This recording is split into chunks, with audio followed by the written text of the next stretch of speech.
it's a system, so it doesn't matter what black does. Like unlike white, if you play e4, black can play Sicilian, you have to react differently. If he plays e5, you have to react differently, right? But in London system, one of the thing is, it doesn't matter what he plays. If he plays d6, e6, c6, knight f6, g6, whatever he wants to do, you play the same thing again and again. And that's one of the very fun thing. You don't have to memorize a lot of theory. So I'm going to ignore black's moves for now. I'm going to just tell you the structure. So d4 is the first move. Then we play bishop f4, correct? The idea of bishop f4 is, so we can play e3 and our bishop is outside of the pawn structure. Then we play knight f3, e3, c3. And this is very important. This is what I called it as a London mountain. Can you see, like it's in a shape of mountain, right?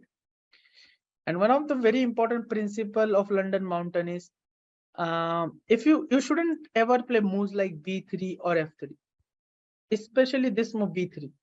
This I have seen many players do it from time to time, and after b3, imagine like the base of the mountain is shattered. What is going to happen to the mountain? The mountain is going to fall. Exactly, and that's how they lose the game.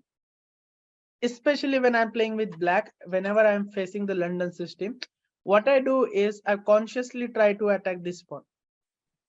You see, you also improve your knowledge, not just from white side, but also from black side if you play this opening. Therefore, so what I do is I try to attack this pawn. And what do you feel is one of the easiest way for black to attack this pawn? To get the queen to b6. Excellent. So I usually play something like this and try to attack like this. And most of my beginner opponent around easier range, 1700 to 1800, they play this bad move b3. And after this move b3, this pawn becomes weak. And then my knight is somewhere here, and sometimes I like attack this way. Now this is attacked, also the bishop is attacked. And see how the effects, butterfly effect starts coming. So you have to defend this. Let's say he plays this. Now you just take the bishop, and the whole London has been collapsed. Sorry, you live in London, but the whole London has been collapsed. So remember this very important thing, that this pawn is what your higher opponents, let's say around the 200, 1800-ish, is going to target. And let's say your opponent targets, we shouldn't be afraid about it, of course, right? Now we know one rule is we should never move it. So how do you defend it? I play rook b1 to defend it, or sometimes knight to b3. Okay. This is just a very bad. This is never going to happen, this position. But rook b1 usually runs into something like this, no? Bishop goes to f5. Knight b3, of course, you should never play because you are moving the knight away from the center, and it can always get targeted by playing c4. Let's say black pawn is on d5 and then he plays c4. Usually the way to defend is queen c2, 1, queen b3 second, and as you said, rook b1. This is the third move. But of course, you should be careful that this bishop is not coming to f5. Yeah.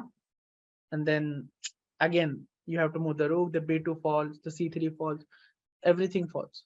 This is just one of very important drawback, because the thing is you are moving this bishop to f4, right, on the second move itself. If you're moving the bishop here, then of course this pawn is going to become weak. And of course your black opponent is going to target it. And never move it, defend it with some queen maneuver or rook maneuver. In worst case scenario, then only move it. Just that.